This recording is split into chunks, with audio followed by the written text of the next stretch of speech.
گی تو زیادہ ہوں گی، نہیں کرو گے تو شاید ایک پہ ہی رہو گے۔ چکوال کے ایک گاؤں میں جو رسول اللہ صلی اللہ علیہ وسلم کی توہین کا واقعہ ہے، آپ وہاں پاؤں کا نشان لگا کر گئے، اس پر لوگوں کو آگاہ کریں کہ یہ جھوٹ ہے۔ چکوال کے اندر دعوت اسلامی کا ایک شخص، اس نے یہ دعویٰ کیا کہ اللہ کے رسول صلی اللہ علیہ وسلم میرے گھر میں 12 ربیع الاول کی رات آئے اور نعلین مبارک کا یہ نشان لگا ہوا ہے، اور وہ نشان اللہ کے نبی کی توہین اس لیے بنتا ہے کہ وہ 6 فٹ لمبا یا 5 فٹ لمبا نشان ہے، اور نعوذ باللہ میرے نبی صلی اللہ علیہ وسلم کا قدم مبارک 6 فٹ لمبا نہیں تھا۔ کہ مدت ہوئی ہے میرے لب پہ مولا نہ کوئی صدا ہے، فقط مجھ نکمے کی یہی دعا ہے۔ میرے لب پہ مولا نہ کوئی صدا ہے، فقط مجھ نکمے کی یہی دعا ہے، یہی دعا ہے۔ میری سانس نکلے در مصطفیٰ پہ، میری سانس نکلے در مصطفیٰ پہ، غم دل نبی کو سناتے سناتے میرے آقا آؤ کہ مدت ہوئی ہے۔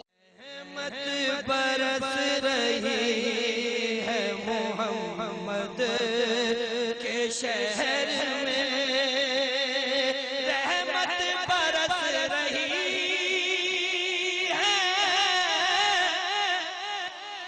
محمد کے شہر میں، تازگی ہے محمد کے شہر میں،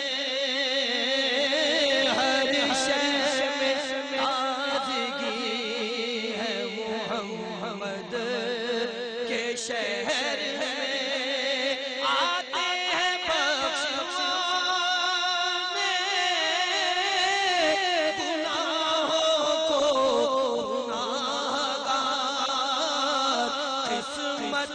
بدل رہی ہے محمد کے شہر میں، دیکھو قسمت بدل رہی ہے محمد کے شہر میں، ایسا لگا کہ سامنے خود آ گئے حضور،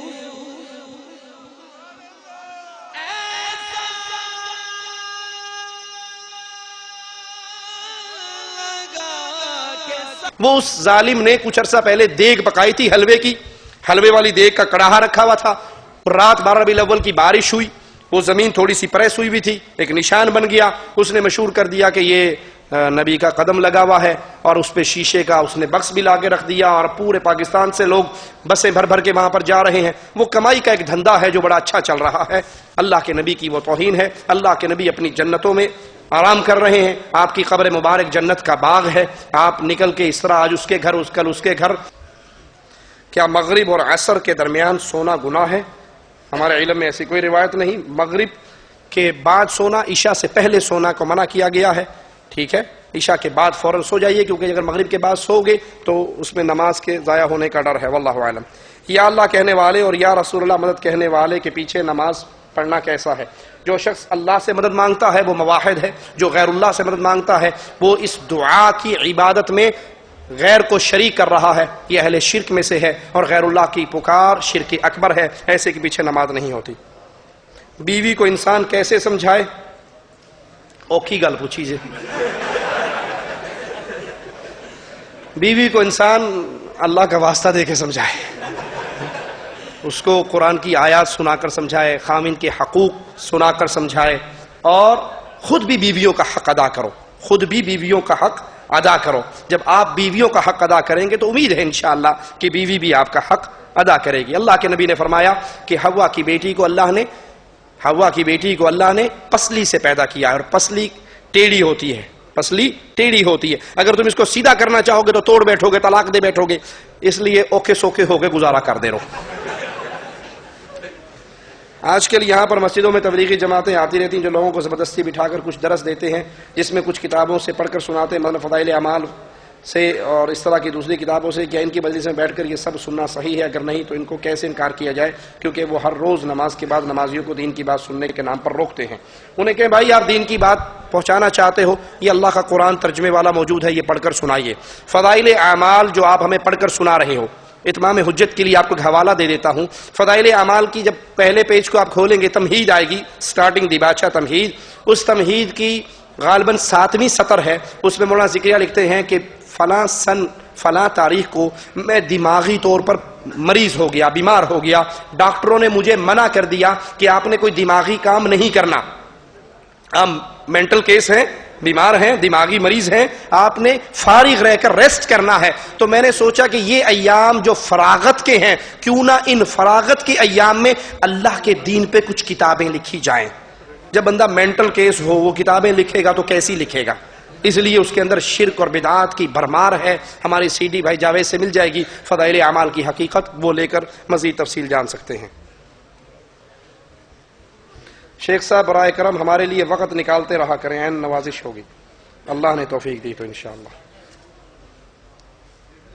صبح و شام کے اذکار کس وقت پڑھنا چاہیے؟ صبح کے اذکار سورج نکلنے سے پہلے, اور شام کے اذکار سورج کے غروب ہونے سے پہلے پڑھنے چاہیے. بدعت کا پتہ کیسے چلتا ہے؟ بدعت کا پتہ تب چلے گا جب اللہ کے دین کا علم آپ حاصل کریں گے. اگر نہیں ہے تو اس مسئلے کو اللہ کے رسول صلی اللہ علیہ وسلم کا دین جاننے والے اہل علم سے سوال کرو. فاسألوا اہل ذکر, جس کے پاس قرآن و حدیث کی دعوت ہے اس سے پوچھئے, وہ آپ کو بتائے گا کہ یہ عمل نبی نے کیا یا نہیں. سنت نماز گھر میں افضل ہے یا مسجد میں؟ سنت نمازیں گھر میں افضل ہیں. کیا فضائل اعمال میں غلط باتیں ہیں؟ اس کی مثال میں نے دی ہے. اس کے اندر بہت باتیں شرک والی بھی ہیں, بدعات والی بھی ہیں. اس کتاب کو پڑھنا, اس کی دعوت دینا اہل ایمان کے لیے جائز نہیں ہے. بوہری مذہب والے کے ساتھ کھانے میں شامل ہو سکتے ہیں یا نہیں؟ دیکھیے, کسی بھی باطل فرقے والے شخص کے ساتھ, اہل شرک کے ساتھ اس کے کھانے میں شامل ہونا اس لیے کہ میں اس کو دین کی دعوت پہنچاؤں گا تو اس میں کوئی حرج نہیں ہے. لیکن اگر دین کی دعوت مقصود نہ ہو, صرف یاری دوستی نبھانی ہو, تو ان کے ساتھ کھانا پینا, ان کے ساتھ جو کھل کر کفر اکبر یا شرک اکبر کر کے ملت سے نکل چکے ہیں, ان کے ساتھ شریک ہونا درست نہیں ہے. اس کے علاوہ اگر ان کا خاص کوئی مذہبی پروگرام ہے اس کے اندر تو قطعا نہ اس کا کھانا کھایا جا سکتا ہے, نہ اس میں شرکت کی جا سکتی ہے. سوال ہے کہ چاروں مذہب میں سے کسی ایک پر رہنا لازم ہے؟ نہ قرآن میں ہمیں حکم ہے, نہ حدیث میں ہمیں حکم ہے کہ تم 4 اماموں سے کسی ایک امام کو ضرور پکڑ لینا. یہ لوگوں نے بعد میں بنائے ہیں. اللہ کے رسول صلی اللہ علیہ وسلم پر جو شریعت نازل ہوئی اس کا حکم کیا ہے؟ سورۃ اعراف آیت نمبر 3, مالک فرماتا ہے اتبعوا ما انزل الیکم من ربکم, اتباع کرو جو اللہ نے تم پہ نازل کیا. ولا تتبعوا من دونه اولیاء, اس کو چھوڑ کر اولیاء کے, دوستوں کے, پیروں فقیروں کے پیچھے نہ چلو. معصوم عن الخطا, نہ 4 امام ہیں, نہ 4 خلفاء راشدین ہیں. معصوم عن الخطا صرف محمد الرسول اللہ صلی اللہ علیہ وسلم ہے. اگر 4 اماموں کے نام پہ مذہب بنانا درست ہے تو ان سے کہیں افضل 4 خلفاء ہیں, ابو بکر, عمر, عثمان, علی. ان کے نام پہ مذہب کیوں نہیں بناتے؟ مذہب اسلام امام الانبیاء پہ نازل ہوا, اس کو مانیے. ہر مسئلے میں دیکھیے اللہ کے نبی نے کیا فرمایا ہے. امام کے ساتھ جماعت میں رکوع چھوٹ جاتا ہے تو کیا رکعت پوری ہوتی ہے؟ یا سجدہ چھوٹ جاتا ہے تو وہ رکعت پوری ہوتی ہے؟